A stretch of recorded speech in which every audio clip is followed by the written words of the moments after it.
E aí, amantes da cerveja, tudo bom? Hoje nós vamos falar sobre o Mundial de Labière 2023. Saúde!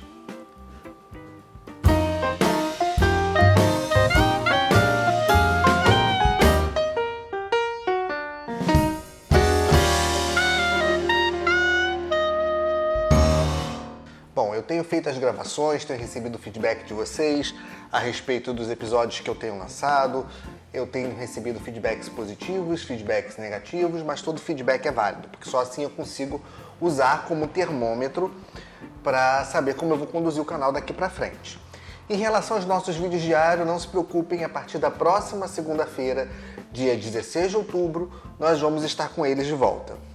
E serão 2 vídeos por dia, 2 cervejas por dia. Até lá, eu vou estar lançando esse especial de hoje, onde eu vou fazer aqui um panorama geral sobre o Mundial de Labière 2023.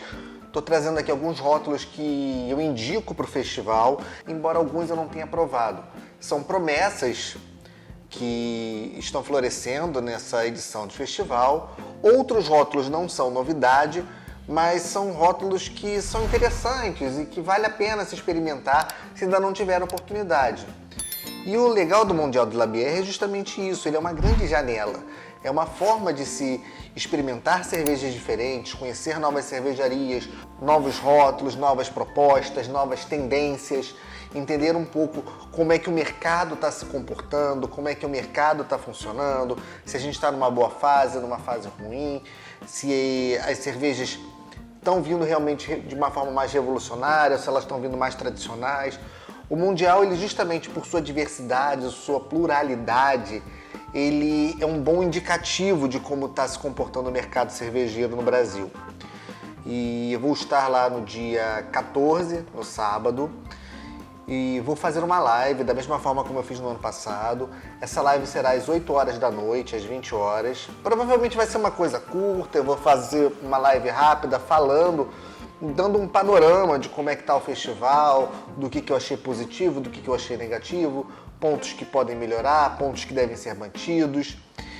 E como o festival começa agora, quarta-feira, dia 11 de outubro, ele vai até o dia 15 de outubro, eu vou fazer aqui esse apanhado. É rápido também, não é nada extenso, até porque o cardápio que eles disponibilizaram esse ano com muito atraso, foi praticamente anteontem que saiu esse cardápio, eu tive que olhar, foram 24 páginas, eles prometeram cerca de 1.500 rótulos diferentes de cerveja, não sei se vai chegar nem a metade disso, sendo bem realista, mas a gente vai se deparar, obviamente, com cervejas mais interessantes do que aqui eu pude pesquisar, e só na prática mesmo, ali na frente, degustando uma cerveja, que a gente pode realmente falar a respeito, se está funcionando, se não está, se ela é legal, se a proposta funcionou, enfim. Então vamos para essas dicas de rótulos que vão estar disponíveis, plugadas lá em torneiras no Mundial de Labière 2023, que finalmente voltou ao Pierre Mauá, lá nos armazéns do Cais do Porto, aqui no Rio de Janeiro. As últimas 2 edições foram na Marina da Glória e o espaço não era o melhor para um festival desse porte. O festival contou com problemas sérios em relação a banheiros, principalmente banheiro feminino, filas de mais de 1 hora. E num evento cervejeiro, o que a gente tem que se esperar é que pelo menos banheiros funcionem, né? Que tem o mínimo de condições de atender. Cerveja é um diurético e além de cerveja, eu particularmente bebo muita água, que é uma coisa que eu indico. Bebam água.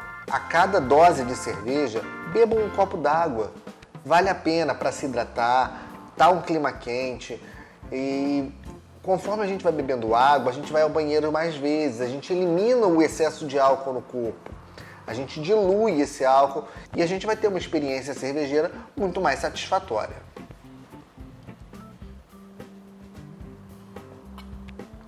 Então vamos começar com a cervejaria Alembier, que é uma cervejaria gaúcha formada dentro de uma vinícola. E a especialidade dela são cervejas de longa maturação, que são feitas lá na Serra Gaúcha. A Alembier vem principalmente com 3 rótulos bem interessantes. A Brazilian Burana Quadruple, que é uma Barrel Aged Quadruple, uma quadruple envelhecida em barril de amburana, que é uma madeira brasileira e que está bem presente em diversos rótulos nesse festival. A Pinot Noir Grape Ale, que é uma Sour Italian Grape Ale, que é uma sour feita a partir de acidificação de uvas, que não chega a ir para a linha do vinho. Ela tem uma pegada mais acidificada mesmo. É bem interessante, é um estilo bem incomum.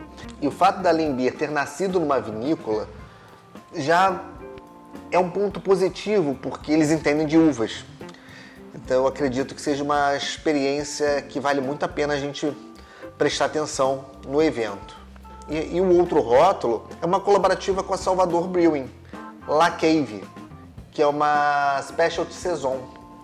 É uma Saison com especiarias, o que é natural para o estilo. Saison eu costumo dizer que é o estilo mais democrático que existe, por aceitar todo tipo de adjunto.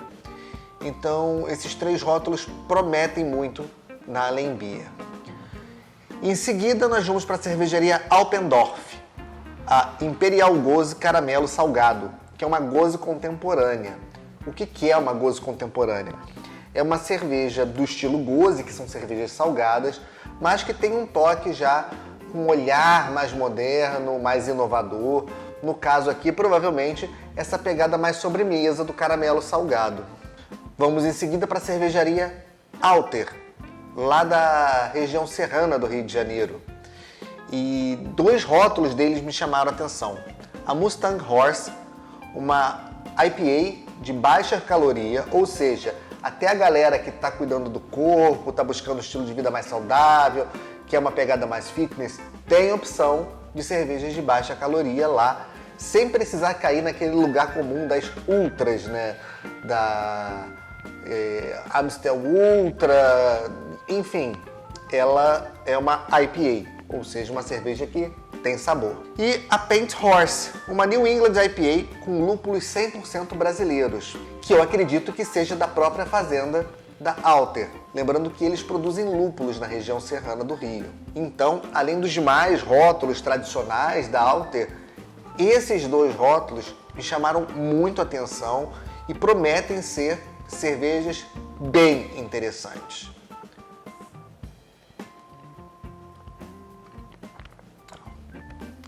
Vamos agora para Beer Underground. A Beer Underground, na verdade, ela é um stand que traz diversas cervejarias, mas eu vou dar destaque especialmente à cervejaria Índigo, que está trazendo algumas novidades interessantes, além de seus rótulos mais tradicionais. Eu separei 5 rótulos da Índigo aqui, que eu acho que realmente devem ser rótulos que vão fazer barulho a partir desse momento. A Slow Trip, que é uma Session IPA. A Tropical Trip, que é uma Double New England IPA. A Passion Sour, que é uma Catarina Sour com polpa de manga e maracujá. Essa eu já provei e eu posso dizer, é uma cerveja espetacular, mas eu indico. Para quem quer começar a provar sours, que são essas cervejas mais ácidas, mais azedas, a Passion Sour ela é uma boa porta de entrada, porque ela tem um perfil muito frutado, as notas de manga e de maracujá estão muito presentes. Ela leva a polpa de frutas, então ela não é a sour com aquela acidez exagerada que repuxa os músculos, não. É tudo na medida certa. E a manga e o maracujá trazem muito sabor frutado que balanceia muito bem com essa acidez. Ela é uma cerveja muito equilibrada.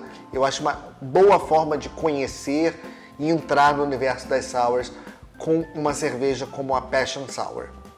Dark Sour com frutas vermelhas, que é uma sour com frutas vermelhas, né? Só que é uma sour escura. Isso eu acho bem curioso, porque a Índigo tem a Amor Sour, que é uma Catarina Sour com amora, mas uma Dark Sour com frutas vermelhas é uma proposta interessante por conta da torrefação dos maltes. Maltes escuros são mais torrados e naturalmente trazem notas de sabor que tendenciam para um chocolate, para um café, para uma torrefação um pouco mais presente. Não que isso tome conta da cerveja, acredito que não. Até porque a sour vai tendenciar mais para acidez do que para essas notas de torrefação. Mas essas notas vão estar presentes. E a adição de frutas vermelhas, eu acho que ainda vai trazer uma nuance bem diferente para o paladar.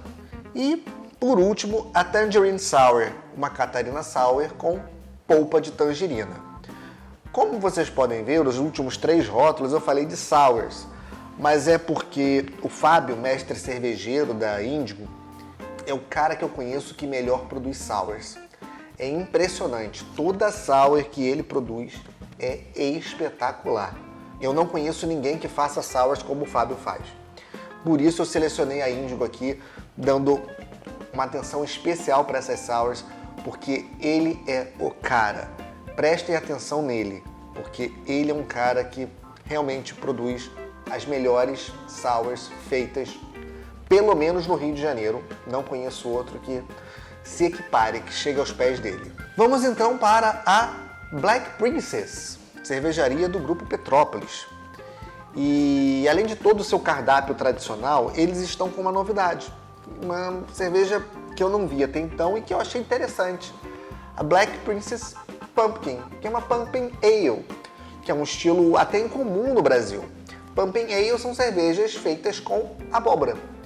Nos Estados Unidos, em determinada época do ano, em determinadas regiões, o plantio de cereais era muito ruim, era escasso.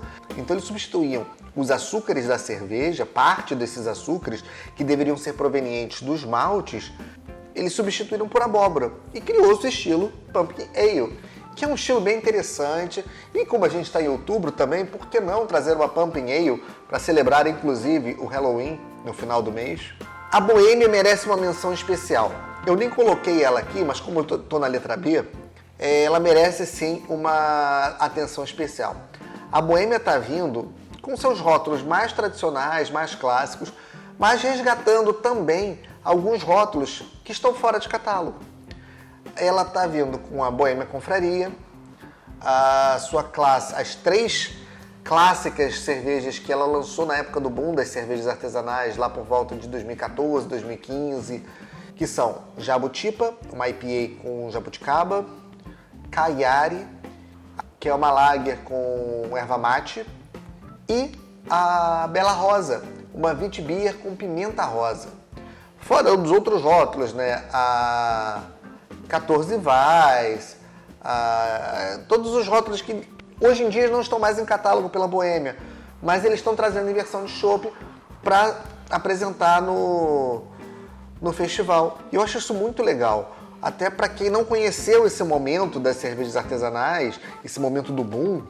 A Boêmia teve um papel muito importante ao trazer para o grande mercado, né, para a gôndola do supermercado, mesmo que com uma qualidade inferior, ela foi uma porta de entrada para estilos que hoje fazem parte do nosso dia a dia.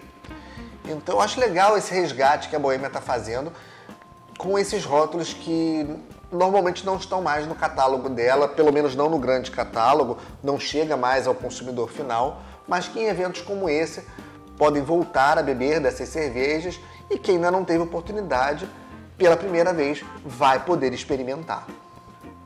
Vamos então para Colorado, que tem basicamente o seu catálogo tradicional, com uma ou outra cervejas que são sazonais, mas um rótulo que me chamou a atenção foi a Catarina Toca, uma Catarina Sour com frutas vermelhas. É uma tendência, sim.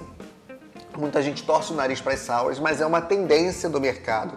É uma tendência cervejeira a essa explosão de sours que está acontecendo. Principalmente se falando em Catarina Sour, que é o primeiro estilo brasileiro de cerveja reconhecido internacionalmente.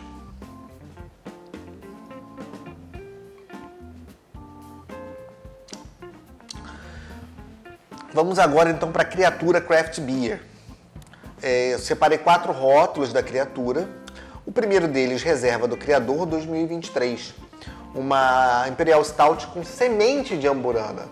Curioso isso, né? Porque normalmente a gente envelhece cervejas na madeira, no barril de amburana, mas dessa vez ele utilizou a semente da amburana na produção de uma Imperial Stout. Muito interessante e é uma das cervejas que eu estou bastante curioso para provar. Louis, que é uma Pastry Sour Crème Brûlée com baunilha e caramelo. Pastry Stout já é um estilo que não vou dizer que popularizou no Brasil, mas que a gente já encontra. É um estilo que a gente já vê alguns rótulos pipocando assim, aleatoriamente, mas já encontra. Pastry Sour eu nunca vi. Não é um rótulo tão comum. Pastry é sobremesa. Então são cervejas que têm uma pegada de sobremesa. Essa daqui com baunilha e caramelo e essa pegada do crème brûlée. Eu não provei dessa cerveja ainda e eu estou bastante curioso para ver, para poder vivenciar essa experiência e entender essa proposta que eles estão trazendo. Os outros dois rótulos que eu separei aqui da Criatura são colaborativas com a 4 Graus. Four Eyed Monster Maple, uma barley wine com maple syrup, que é xarope de bordo, e a Four Eyed Monster Avelã, uma barley wine com avelã. É um outro estilo que eu percebi que está em bastante evidência nessa edição do festival. Como no ano passado a gente tinha muita goza, esse ano eu vi que tem bastante barley wine aparecendo, pintando aqui nas cervejarias. Eu não sei se isso aí reflete algum tipo de tendência de mercado, eu acredito que não. Eu acho que isso vai muito de uma tendência de experimentos cervejeiros. E vamos então agora para a cervejaria Denker, aonde eu separei a Praia Negra, uma Imperial Stout envelhecida em barril de cachaça. Mais uma vez uma cerveja envelhecida em barril, uma Barrel Aged, só que dessa vez cachaça, que é incomum no universo cervejeiro. A gente vê muito envelhecido em barril de bourbon, em barril de vinho do Porto. Em barril de cachaça não é tão comum assim. E a Denker, que é uma cervejaria que está começando a fazer um certo barulho, ganhando alguns prêmios e que foca principalmente em estilos clássicos, está trazendo essa Imperial Stout com essa pegada Barrel Aged. E obviamente com esse diferencial de ser envelhecida num barril de cachaça. Vamos então para Dr. Durães, onde eu separei dois rótulos. Pudim de caramelo, que é uma Pastry Stout, e que eu não imagino como é que deve ser essa pegada de pudim de caramelo numa Stout. Eu acredito que seja espetacular no mínimo. E uma colaborativa com a Braçaria Matriz, uma Imperial Sour com amora e manjericão. Imagina, amora, manjericão numa Imperial Sour. Imperial Sour é um estilo mais forte do que as tradicionais sours, mas mais forte não na questão da acidez, na questão do teor alcoólico. Ela é uma cerveja que tem um teor alcoólico mais elevado do que o estilo normalmente propõe. Então, é uma cerveja que tende ao aquecimento de boca, que tende a uma percepção alcoólica, que tende à acidez presente, mas ao mesmo tempo o frutado muito característico da amora e aquele frescor proveniente do manjericão. É uma das cervejas que eu estou mais curioso para provar. Vamos agora para a cervejaria Duas Torres, lá de Petrópolis, se eu não me engano, e que tem uma pegada medieval. O bar deles tem toda essa questão temática, é bem interessante. Eu separei dois rótulos deles. Eleanor, uma Spice Herb Vegetable Beer. Eu não sei se é esse rótulo porque eu não consegui buscar informações. Eu passei o dia pesquisando e não consegui encontrar. Mas se eu não me engano, essa Eleanor é a famosa cerveja feita com quiabo. Não sei se é essa. Eu ouvi falar que esse ano uma cervejaria da região serrana do Rio de Janeiro ia trazer uma produção realizada com quiabo. Como foi a única que eu vi como Spice Herb and Vegetable Beer, ou seja, uma cerveja especial de temperos, condimentos, ervas ou vegetais, e eu acredito que essa Eleanor seja a tal cerveja produzida com quiabo. Vamos ver isso lá no evento. E também tem a Daenerys, que é um hidromel Braggot, e eles colocaram como Historical Mead. Historical Mead seria miode histórico. Miode é o mesmo nome que a gente dá para hidromel. Mas eu não sei se ela realmente é um hidromel ou se ela é o Braggot, que é aquele híbrido, aquele blend entre hidromel e cerveja. Só provando para ver. Então é mais uma que está na lista. Vamos então para a Eisenbahn, que me surpreendeu, porque além de seus rótulos tradicionais e alguns outros rótulos que não estão convencionalmente no mercado, dois rótulos deles me chamaram a atenção. Uma Dunkelweiss e uma Helles Bock, que vão estar sendo vendidas exclusivamente no evento. Eu tenho bastante curiosidade para saber se serão cervejas que algum dia vão entrar em produção, em linha de produção, ou pelo menos de forma sazonal, ou se elas realmente são exclusivas do Mundial 2023.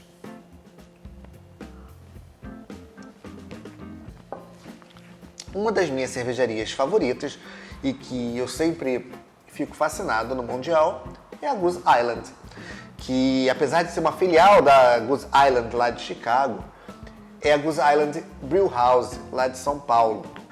Então a gente sabe que eles fazem muitas colaborativas, eles fazem muitas cervejas próprias, rótulos que não necessariamente estão vinculados com a matriz americana.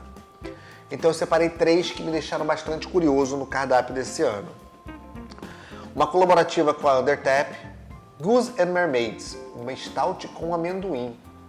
Então ela pode ter um pouco dessa pegada de pastry stout, um pouco de notas que remetem à paçoca, a uma sobremesa, a um chocolate com amendoim.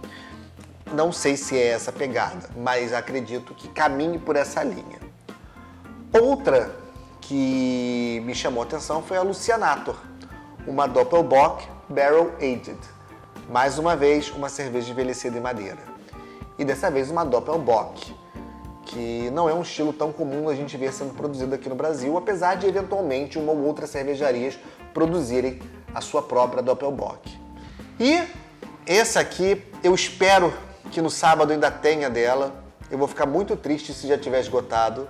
A Bourbon County 2022, que é a tradicional Imperial Stout envelhecida em barril de bourbon, produzida pela Goose Island lá dos Estados Unidos. Essa é considerada uma das melhores Imperial Stouts do mundo. A garrafa não é barata, por isso esse é um dos motivos de eu nunca ter trazido ela para o canal. Eu nunca consegui comprar dela para trazer para o canal. Pretendo fazer isso um dia. Assim que for possível. Mas como ela vai estar disponível em versão de chopp, ou seja, tirada direto na pressão, eu espero ansiosamente que ainda reste dela quando eu estiver lá no sábado. Eu vou ficar muito triste se ela já tiver esgotado, e eu acredito que ela vai esgotar, porque a gente tem a quarta-feira, a quinta-feira que é feriado, sexta-feira e o próprio sábado para esgotar, porque até eu chegar na Goose pode ser que outras pessoas já tenham bebido dessa cerveja antes de mim e eu fique a ver navios mais uma vez. Vamos agora para a cervejaria Growlers to Go, que vem com um rótulo bem humorado e inusitado. Isso. Uma sour com tamarindo. Uma boa brincadeira com o nome do rótulo. E o mais curioso, a utilização de tamarindo, que tem uma pegada extremamente ácida, numa sour. Eu imagino que essa seja assim uma daquelas sours com potência que repuxam toda a nossa musculatura. Outra cervejaria que eu considero assim uma das minhas top 3 no Brasil é a Rocos Pocos, que também está vindo com alguns rótulos bem interessantes. Prog 136, uma Hazy Skunk IPA, ou seja, uma New England com essa pegada skunk, que é essa pegada que eles estão trazendo agora um pouco mais herbal para a cerveja, com umas notas mais de umidade, de capim, terra molhada, junto a New England, ela tem muito essa linha. E esses nomes, Prog 136, Prog 179, são cervejas ainda que estão em fase experimental, né? Estão em fase de teste. E normalmente o Mundial é uma janela para eles testarem, porque eles vão ter a resposta do público a respeito dessas cervejas.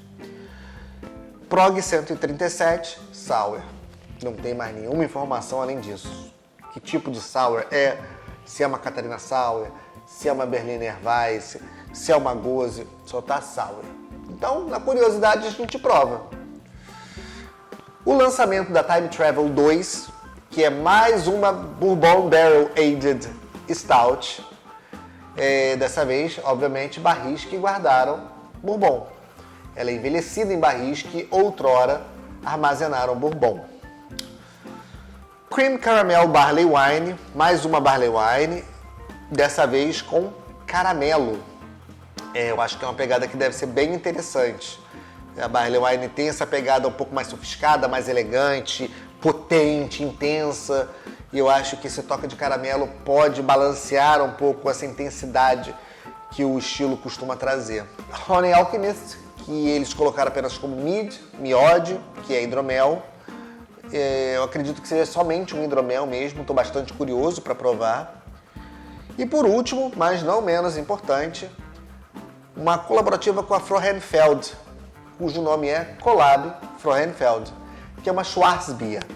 A Frauenfeld é uma cervejaria especializada em estilos alemães, estilos clássicos alemães.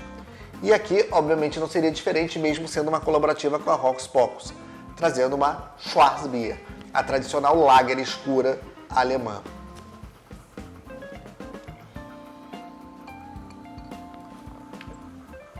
Vamos agora para a Malteca Cervejaria, que vem com um rótulo que me chamou a atenção. Bug do Milênio.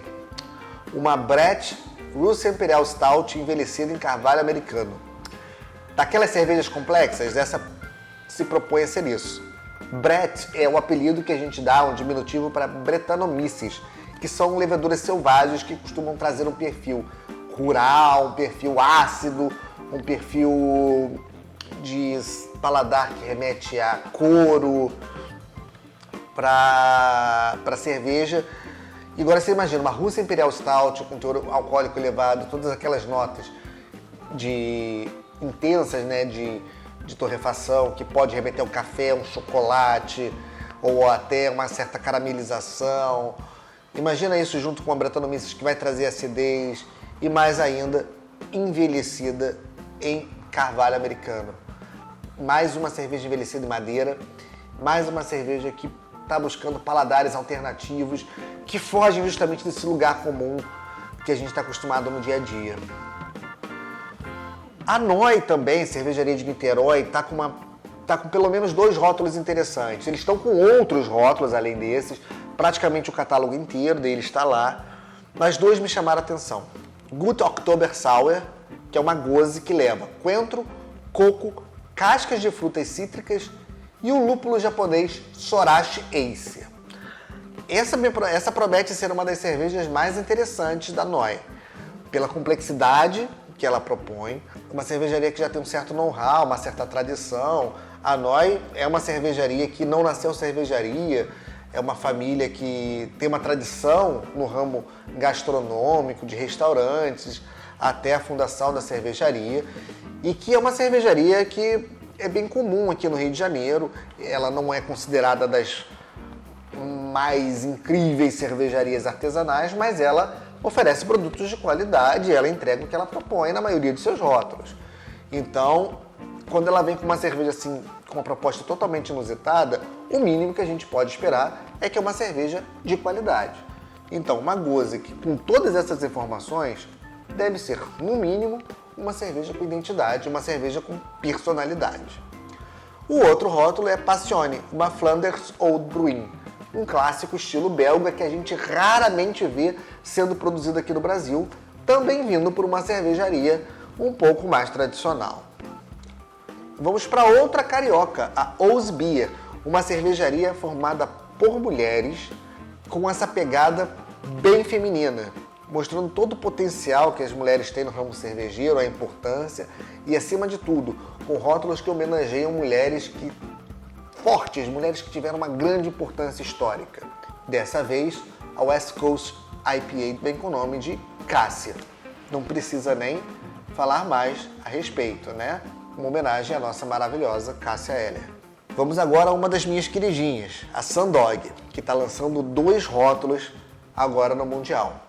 Salem, uma New England IPA, e a Chai Masala, uma East India Ale, com gengibre, lactose e especiarias. A Sundog é especializada em estilos históricos. Claro que nem todos os estilos ali a gente pode dizer que são estilos históricos, como é o caso da New England IPA. Mas eles fizeram uma homenagem histórica à região da Nova Inglaterra, à história das bruxas. Eles têm cervejas realmente que são históricas. Eles têm a Pict, que é uma Braggot, talvez a melhor Braggot que eu já provei no Brasil. Eles têm Chocolatl, tem cervejas inspiradas em bebidas indígenas, em bebidas egípcias, cervejas realmente históricas, como uma Lager pré-proibição, se eu não me engano, a própria Dogfest, que é uma Fest Beer original, receita ali da região da Baviera. Enfim, é uma cervejaria que a proposta é resgatar estilos históricos. E eles estão com uma lista enorme de rótulos, provavelmente todos vão estar plugados, e esses dois lançamentos prometem incorporar ainda mais de forma assim, mais enriquecedora esse portfólio que a gente pode falar assim da Sundog. É uma cervejaria que eu certamente vou dar um destaque quando a gente estiver lá no evento, porque eles merecem não só pela qualidade das cervejas, mas por toda a proposta de resgatar toda a história que a cerveja teve desde o início dos tempos e como ela impactou, né, nas civilizações, na história da humanidade e no dia a dia de cada um. Voltando ao festival, depois de um bom tempo longe, Three Monkeys. Dessa vez não com a vastidão de rótulos ousados como eles costumavam ter no passado, mas isso é também um reflexo do mercado. Estamos num momento de crise, os insumos estão mais caros, os impostos estão abusivos e o poder de consumo está menor. Então a gente tem que pensar que isso impacta também na produção das cervejas e no que as cervejarias vão oferecer ao público, mesmo num evento como o Mundial. Eu separei 3 rótulos aqui que me chamaram a atenção no cardápio. Gazpacho, uma goze com tomate e pepino. Kiro Sour, uma goze com gengibre, mel e vinagre de maçã. E uma que eu não podia deixar de fora, que é uma sazonal deles, mas que é uma queridinha. A Galaxy Detox, que é uma New England IPA, uma das primeiras New England IPAs que eu provei. Eu provei no mesmo dia a Galaxy Detox, da Three Monkeys, e a Revent Horizon, da Hocus Pocus. E me apaixonei de vez pelo estilo. As New Englands me ganharam nesse momento.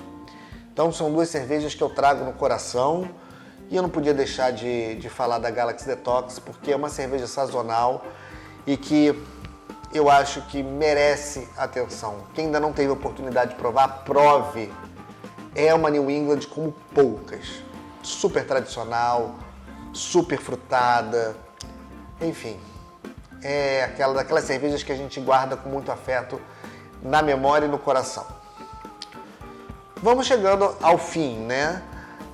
Primeiro nós vamos para a Vals, que além do seu portfólio tradicional, curiosamente não está trazendo a Petroleum. Eu não sei se tem alguma questão judicial a respeito disso, possivelmente sim. Lembrando que a Petroleum é uma cerveja criada pela Dum e que teve a receita vendida para a Vals num acordo em que posteriormente passou a ser disputado na justiça, mas ambas as cervejarias, tanto a Vals quanto a Dum, sempre produziram em paralelo as suas versões da Petroleum, com o mesmo nome, obviamente identidade visual diferente, mas a mesma receita. Lembrando que a Petroleum da Vals, ela é refermentada na garrafa. Já a Petroleum da Dum tem carbonatação forçada. Isso impacta em alguma diferença gritante, né, entre uma e outra? Gritante não, mas tem uma sutil diferença. A refermentação ela gera um pouco mais de álcool, ela tem uma quantidade de gás incorporado diferente, isso vai dar uma textura de boca um pouco diferenciada, mas a receita base é a mesma. Então a Vals vem com Goiabada de Ouro, uma IPA, não encontrei maiores informações a respeito, eu acredito que seja de uma série que eles lançaram com cervejas inspiradas em doces tradicionais se eu não me engano, lá de Minas ou da região da Mata Mineira, alguma coisa assim. Pode ser que seja. Eu não lembro porque eu não acompanhei essa série de rótulos da Vals. Não chegou com tanta facilidade aqui no Rio. Mas eu me lembro que eles produziram algo assim. E se realmente for, vai ser a minha oportunidade de provar. A 42, a famosa Vals 42, aqui numa Barrel Aged, mais uma versão envelhecida em barril de madeira, e que dessa vez eles não colocam apenas como Saison, mas como uma Wild Farmhouse Ale, ou seja, uma Saison, uma Farmhouse Ale selvagem, que deve ter ali essa refermentação com leveduras selvagens, provavelmente presentes na madeira do barril. Vals Brut, pretendo também provar, se for possível e se não tiver nenhum preço abusivo, que é uma Bière Brut, uma cerveja bem seca, espumante, frisante, que eles costumam servir nos finais de ano por conta dessa pegada que remete a um champanhe. Eu nunca provei dessa cerveja e espero que seja uma oportunidade de provar. E outra que eu achei bem curioso, Blueberry Sal do Himalaia, que é uma goze, mais uma goze, que leva blueberry e sal do Himalaia, aquele sal rosa do Himalaia. Então eu estou bem curioso a respeito desses 4 rótulos da Vals. E agora, para encerrar mesmo as dicas, a Weltenburger Kloster, que aqui no Brasil tem os rótulos produzidos pelo Grupo Petrópolis, mas que no ano passado eles trouxeram e estão trazendo de novo a Arsenbock, que é uma Doppelbock tradicional alemã, que não é produzida pela Weltenburger Kloster aqui no Brasil. Ela é importada da Alemanha. Então, se você já provou todos os rótulos da Weltenburger Kloster, eu já fiz aqui, eu já trouxe aqui para o canal esses rótulos, praticamente todos, tudo que é produzido no Brasil eu já trouxe aqui para o canal. Quem ainda não teve oportunidade de provar dessa Doppelbock, é uma daquelas que eu falo oportunidades únicas, porque ela não é produzida no Brasil, eles nem importam ela para comercializar normalmente, né, junto com as demais cervejas da Weltenburger Kloster, mas eles estão trazendo barris especificamente para o Mundial de Labière. Então eu espero que essas pequenas dicas, essas pequenas novidades e até alguns resgates de cervejas que não estão mais em catálogo, ou então são sazonais e que estão aparecendo ali no cardápio do Mundial, sejam dicas úteis para esse evento. O que eu posso sugerir além de rótulos é: use roupas leves, confortáveis, bebam com moderação, não dirijam. Tem um sistema de VLT que para ali próximo, ônibus, Uber, táxi. Existem várias formas de chegar no evento. Se vocês quiserem ir de carro, vai ter estacionamento próximo. Mas se forem de carro, não bebam, se hidratem bastante. Os dias estão quentes, é uma aglomeração grande de pessoas, então lá dentro tende a ser quente, mesmo com ar-condicionado.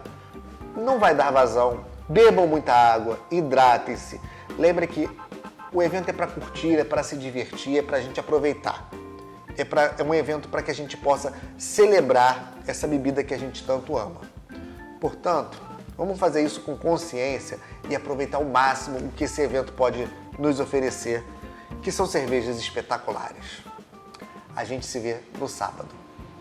Saúde!